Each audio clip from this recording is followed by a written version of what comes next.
എന്താണ് ക്യാമ്പസിന്റെ ഒക്കെ അവസ്ഥ? ക്യാമ്പസിലേക്ക്, കോളേജ് തലത്തിലേക്ക് കുട്ടികളെ കയറി ചെല്ലുമ്പോൾ ധാർമ്മികതയുടെ എല്ലാ അതിർവരമ്പുകളും പിന്നെ അവിടെ ലയിച്ചു പോവുകയാണ്, മാഞ്ഞു പോവുകയാണ്. നല്ല സാഹചര്യത്തിൽ വളർന്നു വന്ന കുട്ടികൾ പോലും ഇന്നത്തെ അവസ്ഥയിൽ പൊതുവായി പറഞ്ഞാൽ കോളേജ് അന്തരീക്ഷത്തിലേക്ക് എത്തിയാൽ പിന്നെ അവർക്ക് ഹറാമായത് യാതൊന്നുമില്ല, യാതൊരു അതിർവരമ്പുകളുമില്ല.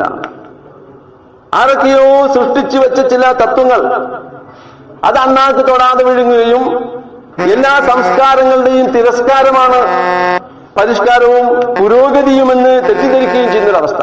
ദീനിയായ ചുറ്റുപാടിൽ വളർന്നു വന്ന കുട്ടികൾ വരെ, എത്രത്തോളം എന്ന് പറഞ്ഞാൽ ഇസ്ലാമിക വേഷവിധാനം സ്വീകരിച്ച പെൺകുട്ടികൾ പോലും, അങ്ങനെയുള്ള കുട്ടികൾ പോലും കോളേജ് തലത്തിൽ അവിടെ നടക്കുന്ന സംഭവങ്ങൾ നാം വീക്ഷിച്ചാൽ സാംസ്കാരികമായി യാതൊരു വ്യത്യാസവുമില്ല, എല്ലാവരും തുല്യരാണ്. അന്യകുട്ടികളുമായി ഇടപഴകാനും തോളിൽ കൈവച്ച് നടക്കാനും മോട്ടോർ സൈക്കിളിൽ ഒന്നിച്ച് യാത്ര ചെയ്യാനും എല്ലാവിധ ശൃംഗാരങ്ങൾക്കും എല്ലാവരും തുല്യം. എന്താണ് അതിന്റെ അർത്ഥം? മതപരമായി യാതൊരു ചിട്ടയുമില്ലാത്ത അവസ്ഥ. ഈ നിലയ്ക്ക് നാം കോളേജുകളിൽ കുട്ടികളെ പഠിപ്പിക്കുമ്പോൾ അവിടെ സംഭവിക്കുന്നത് അവർ ഈ ദുനിയാവിലും ആഖിറത്തിലും പരാജയപ്പെടുത്തുകയാണ്. ഒന്നുകിൽ സാംസ്കാരികമായി ഔന്നിത്യം പുലർത്തുന്ന സ്ഥാപനങ്ങളിലേക്ക് പറഞ്ഞയക്കുക, അതിനനുസരിച്ച് പഠനം മതി നമുക്ക്. വിദ്യാഭ്യാസത്തിന് ഏറ്റവും ഉന്നതമായ സ്ഥാനം നൽകിയ മതമാണ് ഇസ്ലാം. തലബുൽ ഇൽമി ഫരീളത്തുൻ അലാ കുല്ലി മുസ്ലിമിൻ വ മുസ്ലിമത്തിൻ.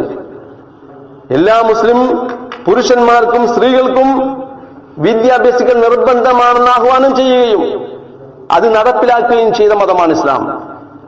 നമുക്കറിയാം, ലോകോത്തര തലത്തിൽ ലോകത്ത് അറിയപ്പെട്ട പണ്ഡിതന്മാർ, ആ പണ്ഡിതന്മാരുടെ ഗുരുനാഥന്മാരെ കുറിച്ച് പഠിക്കുമ്പോൾ ഒരുപാട് അറിയപ്പെട്ട മഹാന്മാരായ പണ്ഡിതന്മാരുടെ ഉസ്താദുമാരിൽ ഗുരുനാഥകളായ കുറെ പണ്ഡിത വനിതകളെ കാണാം.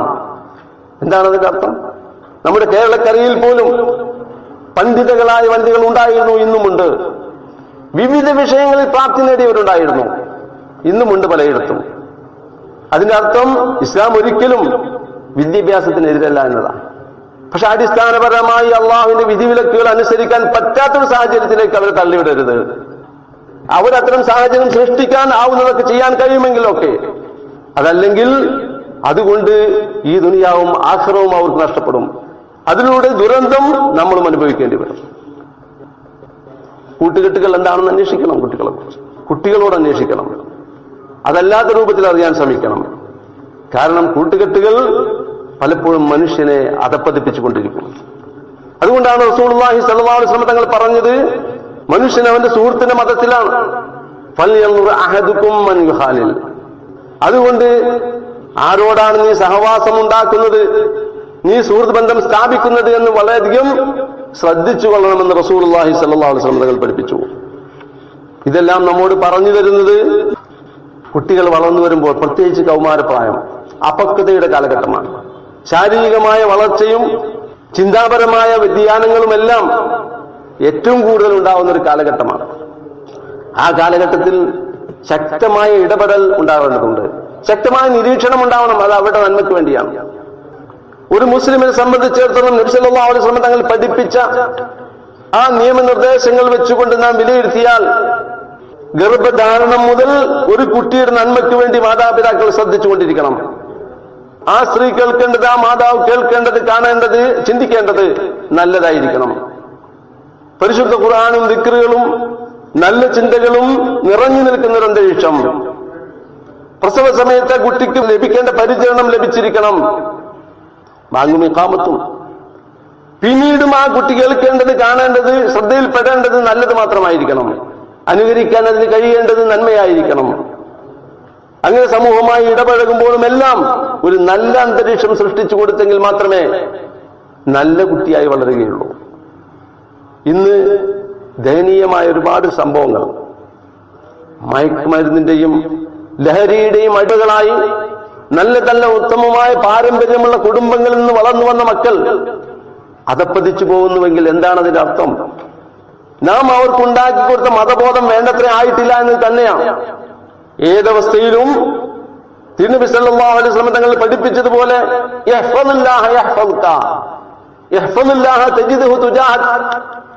നബി സല്ലല്ലാഹു അലൈഹി വസല്ലം തങ്ങൾ ഒരിക്കൽ ഇബ്നു അബ്ബാസ് റളിയല്ലാഹു അൻഹു എന്ന് പറയുന്ന കുട്ടി, ആ ഇബ്നു അബ്ബാസിനെ തന്റെ വാഹനപ്പുറത്ത് ഇരുത്തിക്കൊണ്ട് യാത്ര ചെയ്യുമ്പോൾ ആ കുട്ടിയോടും ആ കുട്ടിക്ക് ആ സമയത്ത് കൊടുക്കേണ്ട ഉപദേശം തിരുനബി കൊടുത്തുകൊണ്ടിരിക്കുക. നമുക്കെല്ലാം കുട്ടിപ്രായമാണ്. 10, 15, 20 വയസ്സ് കഴിഞ്ഞെങ്കിലേ അവനൊരു ഒരാളായിട്ട് നമ്മൾ അംഗീകരിക്കുള്ളൂ.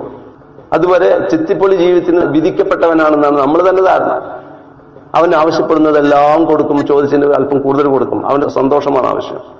യഥാർത്ഥത്തിൽ അതിലൂടെ അവനെ നശിപ്പിക്കുകയാണ് ചെയ്യുന്നത്, അല്ലെങ്കിൽ അവളെ നശിപ്പിക്കുക ചെയ്യുന്നത്. നമ്മളിന്ന് കണ്ടുകൊണ്ടിരിക്കുന്നു, കേട്ടുകൊണ്ടിരിക്കുന്നു. ആവശ്യമുള്ളത് ആവശ്യമുള്ള അളവിൽ, അത് സമ്പത്ത് മാത്രം പോരാ, വസ്ത്രം പോരാ, സംസ്കാരം കൂടി അതുപോലെ ചെല്ലണം, ധാർമ്മിക വിദ്യ എത്തണം, ഉപദേശങ്ങൾ ലഭിക്കണം. ആ നിലക്ക് റസൂലുള്ളാഹി സ്വല്ലല്ലാഹു അലൈഹി വസല്ലം തങ്ങൾ 10 വയസ്സെത്തിയിട്ടില്ലാത്ത ഈ മകനോട് ഉപദേശിക്കുകയാണ്, യഹ്ഫളില്ലാഹ യഹ്ഫൾക, നീ അള്ളാഹുവിന്റെ വിധിവിലക്കുകൾ പാലിച്ചുകൊണ്ട് അള്ളാഹുവിനെ സൂക്ഷിച്ചുകൊണ്ട് ജീവിക്കുക, എന്നാൽ യഹ്ഫൾക, അള്ളാഹു തആല നിന്നെ സംരക്ഷിക്കും. ഇതുപോലുള്ള ഉപദേശങ്ങൾ സമയാസമയങ്ങളിൽ മക്കൾക്ക് കൊടുത്തുകൊണ്ടേയിരിക്കുന്ന സ്വഭാവം നമുക്കുണ്ടോ? കുട്ടികളുടെ മനസ്സറിഞ്ഞുകൊണ്ട് തിരുനബി സല്ലല്ലാഹു അലൈഹി വസല്ലം തങ്ങൾ ഈ പഠിപ്പിച്ചതുപോലെ എന്റെ പൗരത്വം, എന്റെ വ്യക്തിത്വം അംഗീകരിക്കപ്പെടുന്നു എന്ന് തോന്നൽ വരുത്തി അങ്ങനെയൊക്കെയാണ് കുട്ടികളോട് പെരുമാറേണ്ടത്. സഹവാസം, ആ സഹവാസം മനുഷ്യനെ നശിപ്പിക്കുന്നതിനെ കുറിച്ച് പരിശുദ്ധ ഖുർആൻ സൂചന നൽകുന്നു. وَيَوْمَ يَعْضُ الظَّالِمُ عَلَى يَدَيْهِ يَقُولُ يَا لَيْتَنِي اتَّخَذْتُ مَعَ الرَّسُولِ سَبِيلًا. ഇത് മുതിർന്നവർക്കും കുട്ടികൾക്കൊക്കെ ബാധകമാണ്. എന്നിട്ടോ യാ വൈലതാ ലൈതനീ ലം അത്തഖിദ് ഫുലാനൻ ഖലീല. എത്രമാത്രം ഭീതിതമായ ഒരു അന്തരീക്ഷത്തിലാണ് ആ വിളിച്ചു പറയുന്നത് അറിയോ? വയൗമ യഅ്ളു ളാലിം, അക്രമകാരിയായ തെറ്റായ രൂപത്തിൽ ജീവിച്ച മനുഷ്യൻ, തിന്മകൾ പ്രവർത്തിച്ചുകൊണ്ട് ജീവിച്ച മനുഷ്യൻ, അവന്റെ കൈ കടിക്കുന്ന ദിവസമാണത്.